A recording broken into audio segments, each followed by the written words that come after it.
pasa más por nosotros también que obviamente no solamente por el cuerpo técnico como se dice muchas veces, creo que los responsables principales somos nosotros por el hecho de que somos los que entramos dentro del campo de juego y estamos obviamente decidiendo mal, nos estamos equivocando el camino y creo que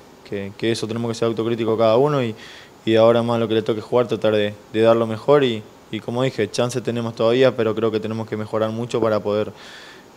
seguir con chances, si no de nada sirve que los de arriba pierdan y nosotros no podamos hacer nuestro trabajo. Jorge, ahora antes de iniciar el entrenamiento, ¿qué se dijeron entre ustedes, entre los jugadores?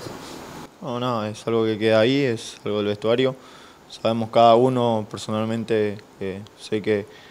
cada uno es autocrítico de lo que está haciendo mal y de lo que está haciendo bien, así que mejorar obviamente cada uno en lo individual y a partir de ahí en lo colectivo se va a simplificar muchas cosas, así que como te dije es algo que queda ahí, cada uno sabe lo que está haciendo bien, lo que está haciendo mal y somos los únicos responsables de esto y tenemos que sacar adelante, ya que es fácil echarle siempre al cuerpo técnico la culpa, pero es el segundo técnico que está y nosotros somos los que siempre estamos, así que nosotros tenemos que dar la cara, levantar esto y